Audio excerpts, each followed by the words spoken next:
It's my opinion that it will blow. It will blow sky high. It will be the biggest scandal ever, or one of the biggest scandals since Al Capone in terms of organized crime. I believe that there's going to be a lot of embarrassed and a lot of red faces.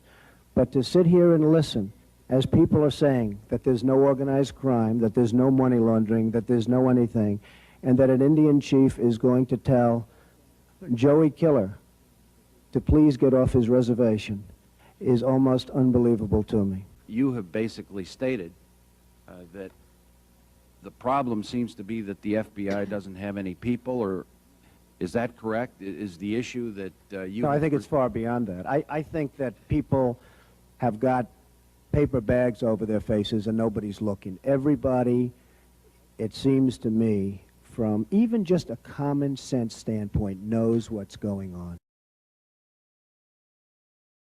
Did you submit this list to the FBI at any time?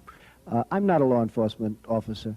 I'm not supposed to be going around checking Indian reservations. That's what you have the FBI for, and they're very capable, the most capable. But that's not my job. The Indians don't have to pay tax. Nobody's more for the Indians than Donald Trump. And you ask about competing. I love to compete. Nobody likes, and I think many of you folks up there know for a fact that I love to compete. But I like to compete on an equal footing. I'm competing and paying hundreds of millions of dollars in tax. My so-called, as you would call them, opponent, and they're not an opponent, but my opponent is competing and paying no tax. It's not a fair situation. You indicate that they don't pay taxes. I didn't indicate they don't pay taxes. I said they're not paying taxes on casino. No, that's because the profits from it are to go to the reservations. Oh, really?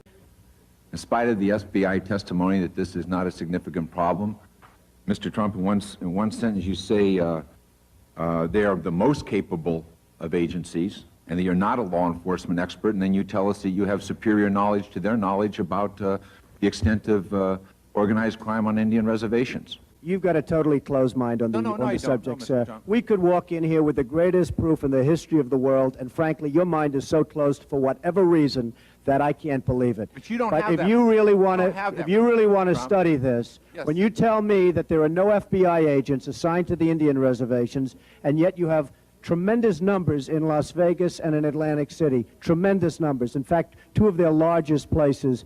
I want to tell you something. You have a long way to go. And for whatever reason, you have a closed mind. I don't know why. Perhaps you could tell me. No, Mr. Trump, I have a closed mind against evidence that is not substantiated. Oh, well. I have a closed mind against statements that are made about other people in generality. You're going to be very embarrassed in 2 years, sir. You go on a radio show and you say, now some drunken Indians want to come down here and open a reservation. I didn't say that, sir. Quote it. I didn't say that. Who said that?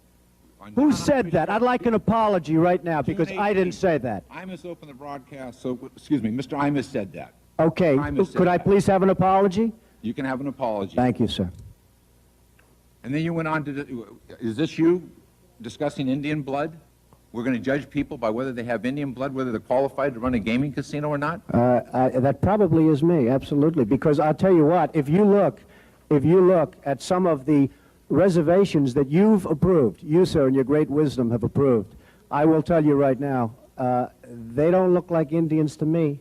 And they don't look like to Indians. Now, maybe we say politically correct or not politically correct. They don't look like Indians to me, and they don't look like Indians to Indians. And a lot of people are laughing at it, and you're telling how tough it is, how rough it is to get approved.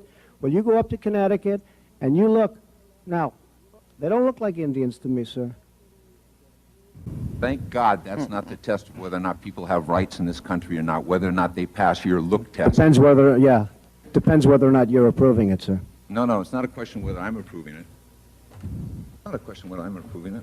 Mr. Trump, you know in the history of this country where we've heard this discussion before, they don't look Jewish to me. Oh, really? They don't look Indian to me. They don't look Italian to me. Mm-hmm. And that was a test for whether people could go into business or not go into business, whether they could get a bank loan. You're too black? You're not black enough? I want to find out. Well, then why you're approving for Indian? Why don't you approve it for everybody then, sir? If your case is non-discriminatory, why don't you approve for everybody? You're saying only Indians. Wait a minute, sir. You're saying only Indians can have the reservations, only Indians can have the gaming. So why aren't you approving it for everybody? Why are you being discriminatory? Why is it that the Indians don't pay tax, but everybody else does? I do. Why is it that I pay tax? Why is it that senior citizens get tremendous benefit from the taxes that a certain industry does, but the Indians aren't contributing to that? Why aren't the Indians, excuse me, sir, why aren't the Indians that are making all the money in Connecticut, which is the most successful of the Indian reservations, why aren't they spreading the wealth with the other Indians, sir? Why don't you do something for the other Indians that are living in total poverty? Because you know why? Because their reservation Mr. Trump, is if you'll too far give the away. chairman a chance to answer your questions, I'm sure he will. I'm sure he will, absolutely.